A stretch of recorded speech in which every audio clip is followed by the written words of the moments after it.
I'm gonna walk you through a whole routine that I do. This is something that you can do after your practice. I recommend adding it into your schedule a couple times a week. However, definitely pay attention to when your muscles get sore or feel extremely tight. Working on flexibility is a type of building strength, and so it's important to have time between your stretching sessions so your body can recover and build that strength so that you can have more flexibility.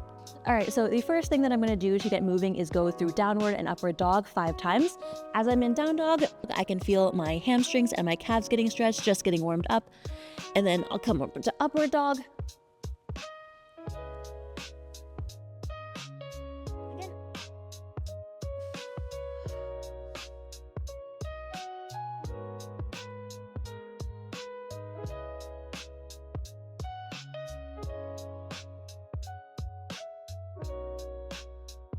All right, next I'm just gonna do a hanging forward fold. Start in a standing position and then slowly lean forward, keeping your knees straight and your back straight, trying to lean far forward, feeling that stretch through your hamstrings. If this is too easy, you can put your toes up on an elevation to get a bigger stretch through your calves, or put weights in your hands to help pull yourself down farther. We'll hold this for 30 seconds. As you're here, you can really wiggle around just a little bit to see where you're more tight. Sometimes one side is more tight than the other. Sometimes if you twist a little bit to the side or the other side, you can feel different areas that are tight.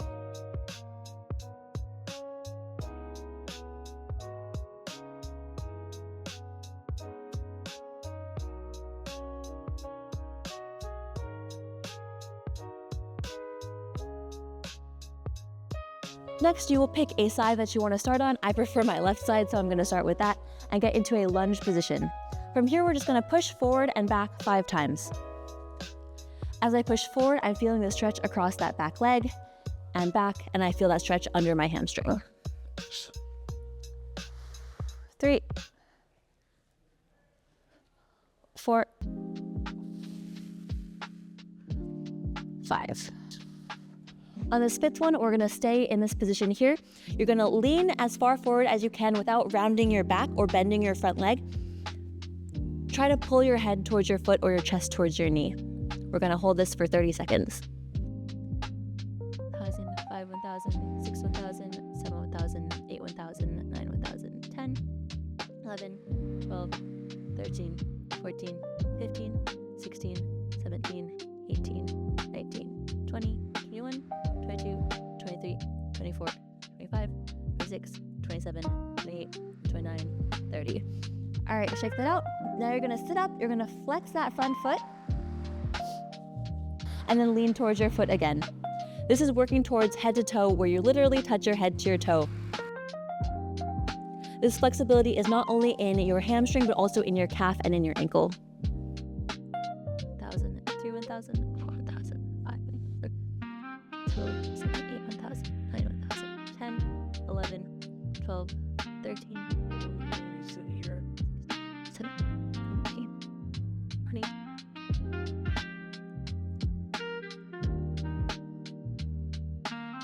All right, shake that out. The next thing that we're gonna do is a series of contract and relax exercises to really open up that back hip. The first thing that you're gonna do is you're gonna sit up tall with your thigh vertical, and instead of pushing your hips forward, you're gonna try to tuck your hip under by engaging your back glute here. You can think of it as kind of a rolling motion, trying to tuck your pelvis forward. We're gonna do 10 contract and relax cycles. So 1, hold that, try to get to full extension and relax. 2, 3, 4, 5, 6, 7, 8,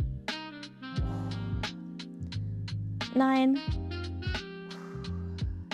and 10.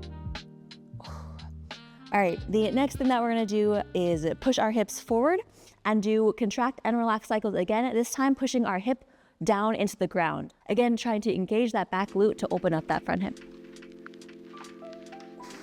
1, 2,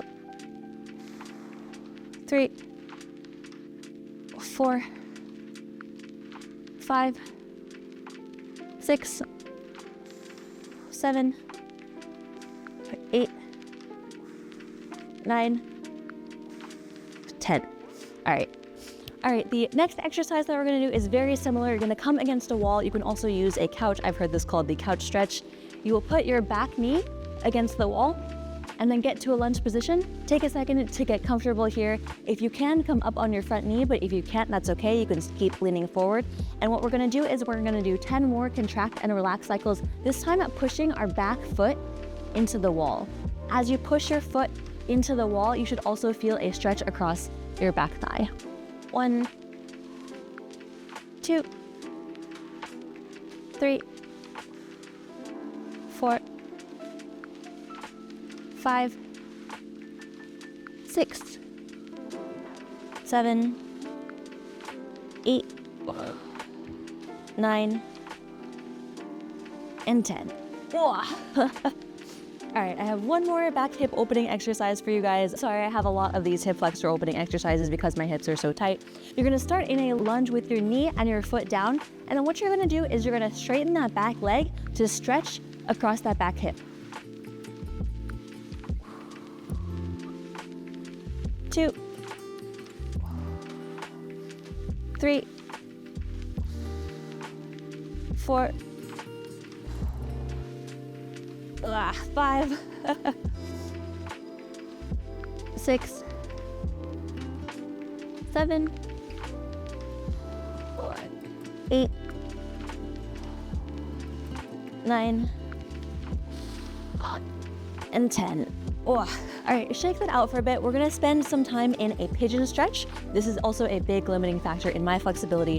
What you're gonna do is you're gonna have your front leg crossing you at 90 degrees. This is really tight for me, so I'm gonna use some blocks to get myself a little bit higher up, so I really get a stretch across the outside of this front leg. Get to a position where you feel a stretch across the outside of your front leg. You can lean your torso forward and back to feel that more. We're just gonna hold this for 30 seconds. 2 1,000, 3 1,000, 4 1,000, 5 1,000, 6 1,000, 7 1,000, 8 1,000, 9 1,000, 10, 11, 12, 13, 14, 15, 16, 17, 18, 19, 20, 21, 22, 23, 24, 25, 26, 27, 28, 29, and 30. Okay. Okay. Shake that out for a second. The next thing that we're gonna do 3 sets of 30 seconds in as far of a split as we can get to. Again, feel free to use blocks. If you have chairs, you can use those too. I also like little parallel bars. Those are very helpful. They're helpful for helping you get into the right position so that you can really focus on the stretch rather than wiggling around and having your chest in weird positions, trying not to be completely uncomfortable. This should be a little bit uncomfortable, but the blocks will ideally help you get into a position where you're stretching and feeling the right kinds of uncomfortable. And the first stretch for 30 seconds we're gonna do is just getting into the lowest split possible. So start in a half split position and then slide out. Here I recommend trying to keep your hips square like a gymnast and keep that back knee down. This is because I think these square splits are actually more difficult. They're also useful for things like your stretch kicks rather than having that back hip open. And then once you have good square splits, it's actually very easy to transition them to open splits by just turning that back leg out. Whereas if you only train your open splits, then it will be very difficult to be able to do closed splits. All right, keep breathing here.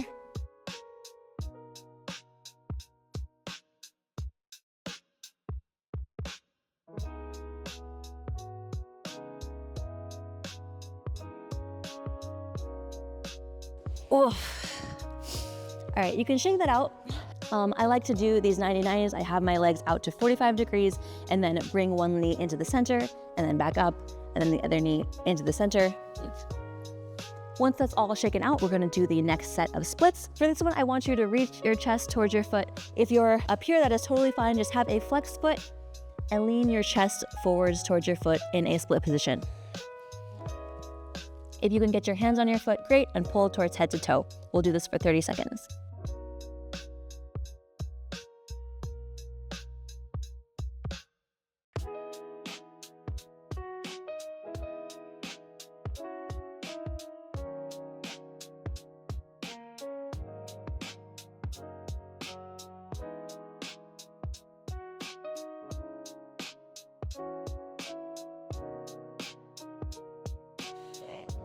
and shake it out. Another way that I like to relax between doing my sets of splits is to get into a quadruped position and then slide my hips side to side.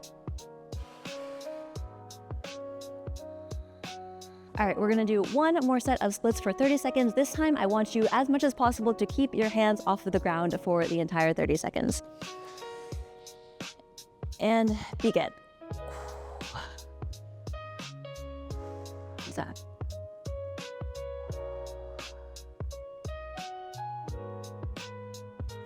Be sure to breathe.